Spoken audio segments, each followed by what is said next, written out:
തുതിയൂർ ആനമുക്കിന് സമീപമുള്ള തോട്ടിലെ വെള്ളത്തിൽ ചെറുമീനുകൾ ചത്ത് പൊങ്ങിയ നിലയിൽ കാണപ്പെട്ടു. ഞായറാഴ്ച രാവിലെ തോട്ടിൽ ചൂണ്ടയിടാൻ വന്ന ആളുകളുടെ ശ്രദ്ധയിലാണ് ആദ്യം മീനുകൾ ചത്തു പൊങ്ങിയ നിലയിലുള്ള അവസ്ഥ ശ്രദ്ധയിൽപ്പെട്ടത്.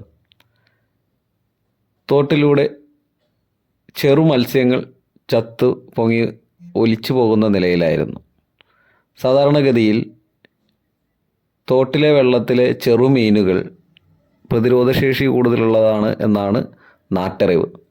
കാക്കനാട് സ്പെഷ്യൽ എക്കണോമിക് സോണിൽ നിന്നും പുറന്തള്ളുന്ന മലിനജലത്തിലുള്ള വിഷപദാർത്ഥങ്ങൾ മൂലമാണ് തോട്ടിലെ മീനുകൾ ചത്തതെന്നാണ് പ്രദേശവാസികളും തൃക്കാക്കര നഗരസഭാ ചെയർപേഴ്സണായിട്ടുള്ള രാധാമണി പല പ്രാവശ്യം നമ്മൾ പരാതി പറഞ്ഞു. ഇവിടെ നിന്ന് വേസ്റ്റ് വെള്ളം കൊണ്ടുവന്ന് കമ്പനിയുടെ പടിക്കൽ ഒഴിച്ച് സമരം ചെയ്തു. അങ്ങനെ പല പ്രശ്നങ്ങളും ഉണ്ടായി.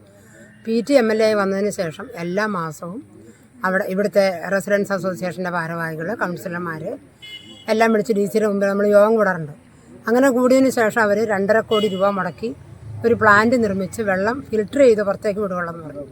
ഇപ്പോൾ ഒരു 2-3 മാസമായിട്ട് വലിയ കുഴപ്പങ്ങളില്ലാതെ പോയിക്കൊണ്ടിരുന്നതാണ്. പക്ഷേ ഇന്നിപ്പം ഈ മഴ പെയ്തപ്പോഴത്തേക്കും ഇവരെന്തോ കെമിക്കൽ വിട്ടിട്ടുണ്ട്, മീനെല്ലാം ചത്തു പൊങ്ങുന്നുണ്ട്. ഈ മീൻ ചത്തു പൊങ്ങുന്നതിനേക്കാളും വലിയ പ്രശ്നം ഇതിൻ്റെയൊക്കെ പരിസരത്തുള്ള വീടുകളിലൊക്കെ കിണറുണ്ട്. അപ്പോൾ ഈ വെള്ളം ഉറവ് കിണറുകളിലേക്ക് ഇറങ്ങിയാൽ ഇപ്പോൾ നമുക്കറിയാം എല്ലാ സ്ഥലങ്ങളിലും പകർച്ചവ്യാധി പടർന്നു പിടിച്ചുകൊണ്ടിരിക്കുകയാണ്. മലിനജലം കുടിച്ചാൽ വയറിളക്കം, കോളറ, അതുപോലെ പല പല അസുഖങ്ങൾ, മഞ്ഞപ്പിത്തം ഒക്കെ വരും. ഇത് നമ്മളറിയില്ല. ഇതിനകത്ത് ഇപ്പം മീൻ ചത്തു പൊങ്ങി കെമിക്കൽ വിട്ടിട്ടുണ്ടെന്ന് അറിയാതെ ആളുകൾ ഈ വെള്ളം കുടിച്ചാൽ നാളെ ഈ നാടിന് എല്ലാവർക്കും ഓരോ രോഗങ്ങൾ വന്നുകൊണ്ടിരിക്കും.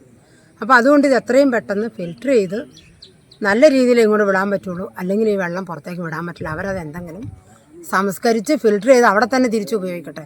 ഇത് പുറത്തേക്ക് വിട്ട് ജനങ്ങൾക്കൊരു ഉപദ്രവം ഉണ്ടാക്കാൻ ഇനി പാടില്ല. നാളെ തന്നെ ഇവർക്ക് കത്ത് കൊടുക്കും, MLAയ്ക്കും അതിൻ്റെ ഒരു കോപ്പി കൊടുക്കും. ഉടനെ തന്നെ ഇവരെ വിളിക്കും. ഇവരതിന് അനുകൂല നടപടി അല്ല എങ്കിൽ നമ്മൾ പ്രതിഷേധമായിട്ട് അതിനെ മുന്നോട്ട് പോകും. നമ്മുടെ വ്യവസായ മേഖലയ്ക്കകത്ത് ഏതാണ്ട് തെക്കേ സൈഡായിട്ട് വരും മാരിയമ്മൻ കോവിൽ ക്ഷേത്രത്തിൻ്റെ സമീപം ഒരു ഓവുചാലുണ്ട്. ആ ഓവുചാലിൽ കൂടി വരുന്ന ഒരു ചെറിയ കൈത്തോടാണ് ഇപ്പോൾ ഈ ഭാഗത്തുകൂടി നമ്മളിങ്ങനെ ഈ പിന്നിലും മുന്നിലും ആയിട്ട് കാണുന്നത്. ഈ തോട്ടിൽ കൂടി നിരന്തരമായിട്ട് ഇങ്ങനെ ഈ വ്യവസായ മേഖലയ്ക്കകത്തുള്ള അഴുക്ക് വെള്ളവും മാലിന്യജലങ്ങളും ഒക്കെ ഒഴുകാറുണ്ട്.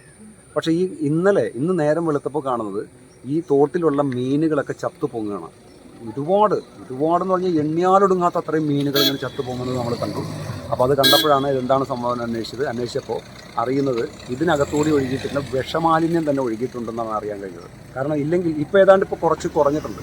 കാരണം വെള്ളം ഏതാണ്ട് മാറിയിട്ടുണ്ട് എന്നെനിക്ക് തോന്നുന്നു. അപ്പോൾ രാത്രി സമയങ്ങളിൽ ഇവർ ഒഴുക്കി വിട്ടതായിരിക്കാണ് ഏതാണ്ട് പൂർണ്ണമായിട്ടൊരു സാധ്യത ഞങ്ങളെല്ലാവരും സംശയിക്കുന്നു. അങ്ങനെ തന്നെ അപ്പോൾ ഈ വിഷമാലിന്യം ഇങ്ങനെ ഒഴുക്കുന്നുണ്ട് രാത്രി കാലങ്ങളിൽ ഒഴുക്കുന്നുണ്ടെങ്കിൽ അത് ഏറ്റവും ഗുരുതരമായിട്ട് ബാധിക്കുന്ന ഈ പരിസരത്തുള്ള ആളുകളുടെ കിണറുകളിലേക്ക് കൂടി വ്യാപിക്കും എന്നുള്ള കാര്യത്തോട് സംശയമില്ല. ഇത് ഗൗരവമായിട്ട് തന്നെ സെസ് നടപടിയെടുത്തില്ലെങ്കിൽ ഒരു സംശയം വേണ്ട, നാട്ടുകാരുടെ വലിയ ശക്തമായൊരു പ്രതിഷേധം തന്നെ ഉണ്ടാകും എന്നുള്ള കാര്യമാണ് ഈ കാര്യത്തിൽ നിന്ന് പറയാനുള്ളത്.